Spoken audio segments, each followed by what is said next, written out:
Hello everybody, welcome back to Yoba TV. If you're new here, you're welcome. Kindly click that subscribe button on your screen, like, comment, and share this program. Ẹ má bínú pé ẹ rí mi, mo rí gbogbo comment yẹn, ẹ má bínú. In preparation for the new year, we have things to do, so I have to do it. But now I'm done. Ẹ jẹ́ àwa ganu sí. Lizzozoo, Auntie mi Lizzozoo. Amúramáròde, Ọlọ́run tún ti dójú tì yín o. Ọlọ́run tún ti gba agbára lọ́wọ́ alágbára o. Ọlọ́run ọba ti ṣe kíni? Ó ti gba agbára ní ọwọ́ alágbára. Mo rò pé múfì tẹ́ sọ pé tó bá di December, ẹ má wo múfì wọn, a máa lọ pirate ẹ̀ ni, a máa ṣe gbá kan ni, a máa ṣàwó kan ni. Múfì náà, ó ti wọ 1 billion o. Títóyìn Abraham náà, òun náà ti ń gbéra, ó ti wọ 300 million o, pẹ̀lú òkú Ọlọ́run yẹn náà máa wọ 1 billion o. Ẹ jọ̀ọ́ kí lẹ ń rí sọ sínsìn. Iyabo, òkúta ní wọ́n lọ fi polówó fíìmù wo ní ta. Èèyàn wa kì í ṣọlọ́run ọba. Èèyàn wa kì í ṣọlọ́run ọba. Bukky Jesse náà, bó ṣe try láti bring it behind the scene wá sílẹ̀. Èèyàn wa kì í ṣe ọlọ́run ọba. Within 19 days, don't release our movie. Ẹ wo bó ṣe ń ṣe dáadáa.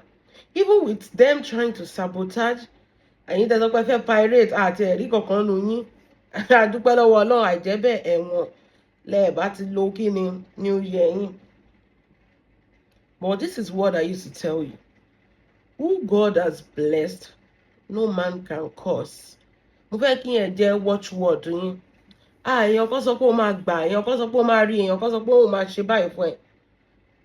Just keep saying it. Who God has blessed, no man can ṣe kí ni, no man can curse. Ọlọ́run ọba ti bless ẹ, ó ti bùkún fún ẹ. Ariwo ọjà ò dá nǹkan kan. And I like this principle that Iyabo is using. And another thing, SK, God bless you for that comment.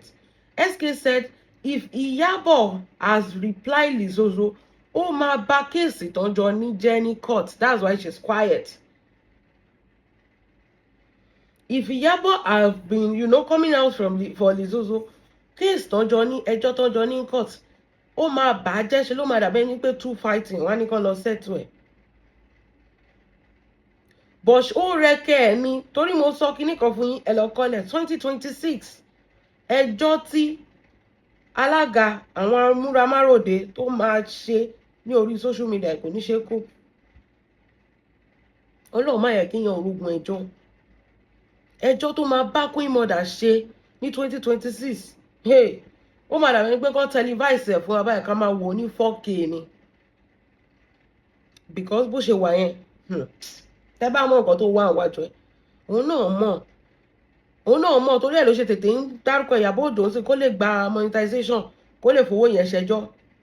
Kí wọ́n máa ṣe monetization torí kó fẹ́ fowó ṣẹjọ́, ẹ rí pé nǹkan ti ṣẹlẹ̀. Mẹ́wàá ti ṣẹlẹ̀ sí. So gbogbo nǹkan tó ń kára mọ́ sí tó jẹ́ pé Iyabo bá so, Iyabo o, Iyabo bá ṣu, Iyabo o. Torí kó fẹ́ tètè make owó yẹn ní owó tó fẹ́ fi ṣẹjọ́ ni. So that by the time tí ẹjọ́ bá dé, á lè rówó san. That is it. Àgùdẹ̀ sí bó ṣe gba monetization. Sórí nǹkan tó ṣe fún wa yẹn. Mo fẹ́ wo adájọ́ tó máa dájọ́ yẹn. Tó máa sọ pé gbogbo nǹkan tó ń ṣe fún wa yẹn. Bó tún ṣe ń kó àwọn èèyàn jọ láti parọ́ mọ́, láti búlì ẹ̀. Adájọ́ tó máa sọ pé gbogbo ẹ̀dá ni mo fẹ́ wò. Adájọ́ tó máa sọ pé bó ṣe pé fọ́tà Priscilla àti ọ̀tá Prince Rakim. Adájọ́ tó máa sọ pé gbogbo ẹ̀dá òun ni mo fẹ́ wò. Bó ṣe ń búlì Iyabo Ojo, so how many years tó ti ń búlì obìnrin yẹn. Adájọ́ tó máa dá ni mo fẹ́ wò. Ọlọ́run tó ti gbógo fọlẹ̀. Iyabo tẹ́ sọ pé ẹ má fi sínú múfì yín ẹ̀ ní ta. Múfì òun ló ti búùmù yẹn o. Kò tí ì pòṣù kan o. Ṣé o ti rí sìn? Àní eléyìí tó fi ń lara. Bá olówó tó. Bá èèyàn tó lọ́wọ́ bá ti gbà fún bá wọn tó. Sódà wà lè rọ̀ náà lọ. Ó yẹ kó o ti lọ fà ju ibi tó wà yìí lọ. Lizzozoo, ó yẹ kó o ti lọ fà ju ibi tó wà yìí lọ. Bọ́ ìlara ò jẹ́. ìwọ rò pé àdúrà ẹnìkan ló fẹ́ kó máa gbà, àdúrà anybody kò gbọdọ̀ gbà. Tó bá yẹ pé Ọlọ́run ṣe rich ni wàá lọ bá Ọlọ́run pé kí ló dé tó fi ń bless Iyabo Ojo, ìwọ nìkan ló yẹ kó bless. Ìgbà tó dẹ̀ ń dún wọ́n ní eégún tó kọ́kọ́ jó ọ̀rọ̀ ẹnìyẹn o, as simple as that. Eégún ẹ̀ kọ́kọ́ jó nu Nollywood, owó wà olówó ju gbogbo wọn lọ, ìran ló wá ń wò last, ìran ló ń wò gbẹ̀yìn ayé ẹ̀, ìlara ló ń ṣe gbẹ̀yìn ayé ẹ̀, torí ìgbà tó ń dáa fún ẹ àwọn ọmọbìnrin yìí ò lọ gang against you, àwọn náà tiraka kó lè dáa fáwọn náà. Ìgbà tó lóun wá gbogbo fọlẹ̀ wọn sí báyìí, that is when ó wá bẹ̀rẹ̀ sí ń lara torí pé things are coming down for you. Iyabo kò ní nǹkan kan, ó ní closet yẹn abá made closet ni kíní kan, afẹ́ bẹ́ẹ̀ ò bá ìgbé ta bá made closet, ò bá ìfi trailer Dangote já abá cloth fún, ó sì ròde lọ, ìwọ ò rí bí kankan lọ, wọ́n ti cancel ẹsẹ̀. Iyabo sì ròde lọ náà, ibo ni wọ́n rí lọ? No now, wọ́n ti ṣe kí ni, wọ́n ti cancel ẹ̀, and this is your own fault, not Iyabo. For every time you are Iyabo, no, check yourself. Majority of the people to hate Eleni, they hate you because ó dẹ̀ ti tó. Èèyàn ò dá o fẹ́ bá ṣe, ó ṣe báyìí fún okay, kó ní kálukú máa lọ náà ẹ̀, no, ó gbé àkàbà, ó lọ jókòó síwájú ilé ẹni, òun ń ṣọ́ gbogbo movement ẹ̀ ni. Ó ní closet ẹ̀ kò ní nǹkan kan, kí ni ìwọ gan ní? Ìwọ alákìísà tó kéèyàn alákìísà kó wá máa lẹ stone mọ́, kó máa tó bí ìdìmọ́ àkìísà, ṣáṣọ nìyẹn? Aṣọ ayé àtijọ́ kó wá máa lẹ stone mọ́, nǹkan tí wèrè ń tà nìyẹn tó lóun taṣọ 15 million. Ṣó ti rí sìn? Ìjà ìlara ohun tó ń bọ̀rọ̀ lára.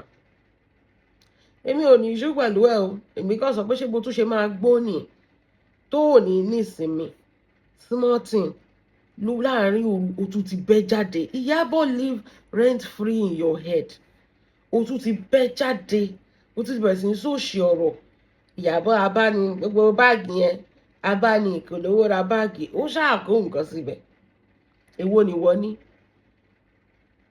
Bẹ́ẹ̀ ni, èwo ni wọ́n ṣe kí ni, èwo ni wọ́n ní? You can see your life. Èwo ni wọ́n ní?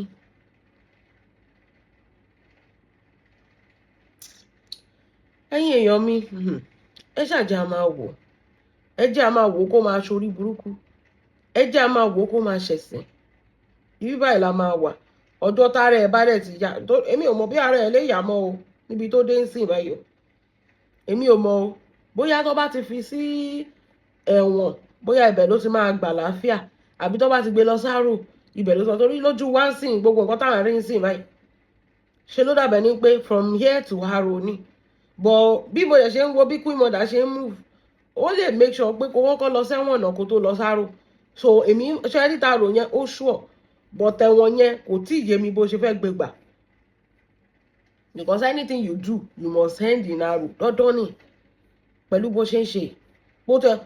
Tó bá ti sábà sọ pé àrò kan kọ́ lọ ṣe ọmọbìnrin yẹn wò, skin yẹn nǹkan, skin yẹn tí ò lálùbáríkà yẹn nǹkan. Ibi mélòó la fẹ́ gbé Lizzozoo lọ? Time tó yẹ kó fi máa tọ́jú ara ẹ̀ ní kó san, kò tọ́jú ara ẹ̀ kò san. Pẹ̀lú bó ṣe ní owó tó ní èsì tó ní gbogbo ẹ̀, tó lówó cream tó lówó gbogbo ẹ̀, ó dẹ̀ sì ń jẹrà náà lójú ayé. Àwọn gan tẹ bá lọ wo àwọn ọmọ tó ń ṣiṣẹ́ ní coffee shop yẹn, tẹ bá rí skin wọn, àwọn ọmọ ọgbọ́n tó jẹ́ pé èlò náà gbà pàwá wà, tẹ bá rí skin wọn, ìwọ́dẹ̀ rè yẹ olówó ayé, trillionaire ìsọnù, òòrówó tọ́jú ara ẹ̀, òòrówó gbéra ẹ lọ vacation, òòrówó ṣe nǹkan kan fúnra ẹ̀, ó wá ń jẹrà gbogbo ẹgbẹ́ ìlú wẹ́wò. Iyabo Ojo ẹ wo bó ṣe fine. Iyabo Ojo ṣó ti ń lo aging backward serum ni àbí kí ni? Because I will kill for your skin care. Ẹ wo skin ẹ bó ṣe ń dán, ẹ wo shape ẹ at that age. That woman is close to 50 o. Àbí? Ẹ wo skin ẹ bó ṣe ń dán, ẹ wo gbogbo ara ẹ bó ṣe ara yẹn dúró ni. kò pọ̀ síbì kan jù kan lọ ẹ lè sọ pé grandma ni woman yẹn kò sẹ́nìbọ̀ tó máa rí tó máa sọ pé grandma ni woman yẹn no she doesn't even look like a grandma she look like ọmọ tó ṣẹ̀fẹ̀ bẹ̀rẹ̀ láìfọ ẹ̀ ìyẹn queen mother ìjọ tó wá bẹ́ẹ̀ òun ṣorí burúkú ìwọ àti bọ̀dá láti ẹ̀yin méjèèjì lẹ ṣe kí ni ẹ̀yin méjèèjì ẹ lò ṣe the more you are trying to bring this woman down do you see the result of everything she's doing just from that update that she updated wípé ẹ lọ fọkàn yín balẹ̀ èèyàn tó bá fẹ́ gbó ẹ jẹ́ kó gbókú you can see the result of the update she's putting we can see the result of everything she lay her hands on that prosper but we cannot see your own àwọn tó ralẹ̀ òun ni ẹ tó rí lẹ́gbàá